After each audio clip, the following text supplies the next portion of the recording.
Hello भाई और भौणी मैंने आपण को मो चैनल में स्वागत जनाऊँगी। आपण को एबे मु कहबी पीएम किसान सम्मान निधि योजनार आगामी 17तम किस्ती केबे रिलीज होबो। केउं डेट रे पीएम किसान सम्मान निधि योजनार आगामी 17तम किस्ती रिलीज होबो। जदि आपण यह विषय जानिबा को चाहुचंती केउं डेट रे आपण मानकु पीएम किसान सम्मान निधि योजनार 2000 टंका मिलिबो।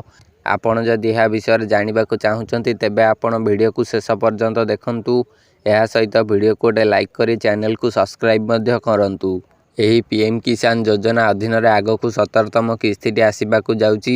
एही 17तम किस्ती रे आपण मानकु 2000 टंका प्रदान करा जिवो। आपण जदि पीएम किसान योजना रे केवाईसी करि नथिबे तेबे आपण मानकु एही 2000 टंका मिल परिबो नाही।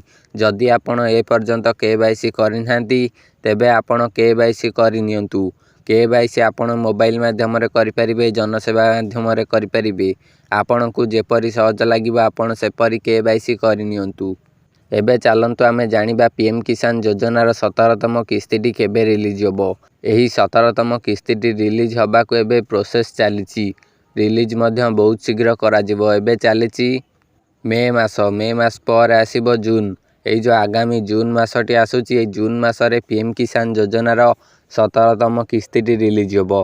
किंतु आपण भाबुथिबे केउं डेट रे रिलीज होबो। एहा मध्य मैं आपण मानकु कहि दउची पीएम किसान योजनार आगामी 17तम किस्ती को लेकिन ए पर्यंत कौनसी प्रकार डेट टी फिक्स करा जाइनी। डेट टी जेबे फिक्स करा जिवो मु आपण मानकु एई भली वीडियो माध्यम रे जणेबी। पीएम किसान योजनार 17तम किस्ती जून मासरे आसीबो बोली कन्फर्मेशन रहिछि। किंतु एहार कन्फर्म डेट टी ए पर्यंत जारी करा जाइनी। जेबे कन्फर्म डेट टी जारी करा जिवो मु आपण को जणै देबी। एई भली वीडियो माध्यम रे आपण सेथि पई वीडियो को गोटे लाइक करंतु और चैनल को सब्सक्राइब करी पाखे थिबा बेल आइकन को ऑल ले प्रेस करंतु।